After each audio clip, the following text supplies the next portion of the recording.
관절염은 나이가 들면 생기는 거 아닌가요? 젊은 나이에는 안심해도 될까요? 관절염은 나이가 들수록 많이 생기는 것은 맞습니다. 특히 퇴행성 관절염은 관절을 많이 쓸수록 많이 발생을 하기 때문에 나이가 드신 분일수록 퇴행성 관절염으로 고생하시는 분들이 많고요. 류마티스 관절염은 조금 다른데요. 류마티스 관절염이 가장 많이 발생하는 시기는 50세 전후, 50대가 되겠습니다. 그렇다고 해서 20대, 30대, 어떤 분들은 10대에도 발생을 하기 때문에 젊은 사람한테 안 생긴다는 얘기는 아니고요. 다만 제일 많이 생기는 연령대가 50대고 또 이게 병이 완치되는 병은 아니라고 생각하기 때문에 60, 70으로 갈수록 환자 수는 늘 수밖에 없기 때문에 퇴행성 관절염과 함께 류마티스 관절염도 연령이 높아질수록 더 많다라고는 할 수 있습니다. 류마티스 관절염과 퇴행성 관절염은 증상이 어떻게 다른가요? 류마티스 관절염하고 퇴행성 관절염이 증상 측면에서는 아프다라는 것은 공통됩니다. 하지만 아픈 부위와 아픈 시기 또 아픈 양상이 조금 차이가 있는데요. 아픈 부위는 류마티스 관절염의 경우에는 내가 많이 쓰든 많이 쓰지 않든 작은 관절을 좋아합니다. 그래서 손가락이나 발가락, 손목 같은 관절을 잘 침범하고요. 그렇지만 심한 경우에는 무릎이나 또 팔꿈치, 어깨 등도 올 수 있습니다. 그렇기 때문에 온 몸이 다 침범할 수 있는 게 류마티스 관절염의 특징이고요. 퇴행성 관절염은 우리가 일상생활을 하다 보면 특별히 많이 쓰는 관절이 있지 않습니까? 그렇기 때문에 온 몸이 아픈 경우는 드물고요. 많이 걷는 사람한테는 무릎이 아픈 경우가 많고 손을 많이 쓰는 작업을 하는 경우에는 손가락, 마디가 아픈 경우가 많습니다. 하지만 체중을 지탱하지 않는 팔꿈치라든가 손목 혹은 어깨 같은 데의 퇴행성 관절염은 비교적 적게 나타나기 때문에 그런 쪽을 잘 침범하는 류마티스 관절염하고는 좀 구별이 됩니다. 관절통이 나타나는 시기는 어떻게 다른가요? 퇴행성 관절염의 경우에는 많이 쓸수록 아프기 때문에 하루 일과를 마친 저녁에 통증이 많이 생기고요. 한편 류마티스 관절염은 염증이 특징이고 붓고 그런 특징을 가지고 있기 때문에 오히려 잠자고 난 아침이 제일 괴로운 특징을 갖게 됩니다. 그래서 조금 몸을 움직이고 나면 오후 정도에는 몸이 좀 풀린다라고 한다면 류마티스 관절염 가능성이 더 많고요. 아침엔 괜찮았는데 저녁쯤 돼서 굉장히 아프다라고 한다면 퇴행성 관절염을 의심해 보는 것이 좋을 것 같습니다. 류마티스 관절염의 원인은 무엇인가요? 류마티스 관절염의 원인은 수십 년 동안 밝히려고 노력을 했습니다만은 많이 밝혀져 있지는 않습니다. 우선 자가 면역 질환이라고 한다는 것은 잘 알려져 있고요.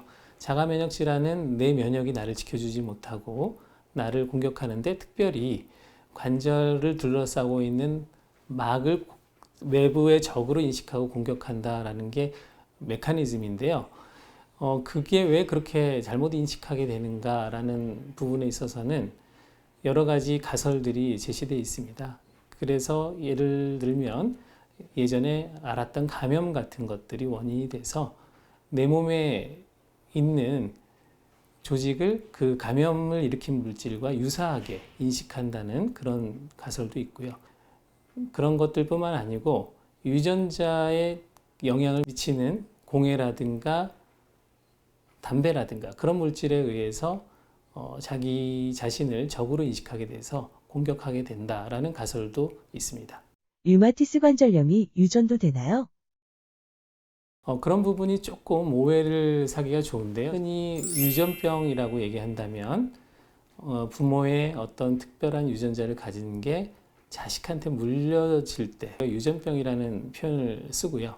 또한 그런 유전자가 일정한 비율로 병이 나타날 때 유전병이라는 표현을 씁니다. 하지만 류마티스 관절염의 경우에는 부모에게 있어서 전혀 그런 병이 없다 하더라도 나에게 나타날 수가 있고 내가 환자라고 하더라도 그 특정한 유전자를 물려주지 않을 가능성도 매우 높기 때문에 유전병이라는 표현을 쓰지 않습니다. 류마티스 관절염은 정말 심각한 질환인 건가요?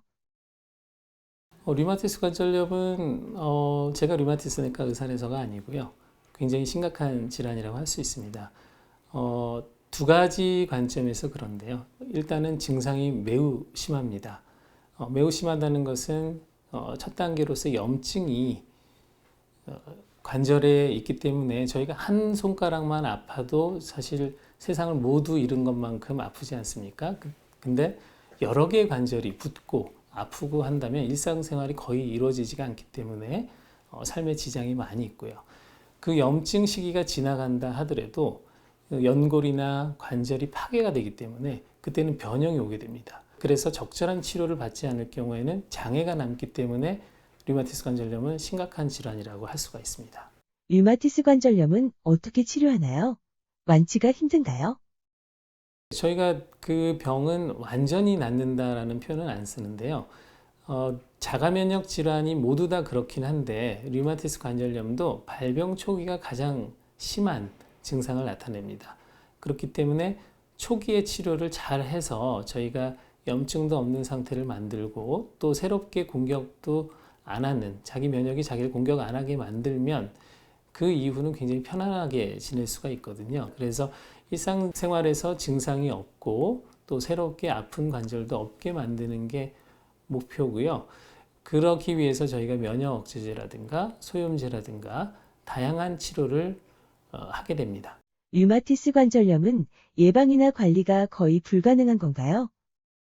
류마티스 관절염의 경우에는 염증이 안에서부터 생겨나기 때문에 그런 예방요법만 가지고는 해결이 되질 않습니다.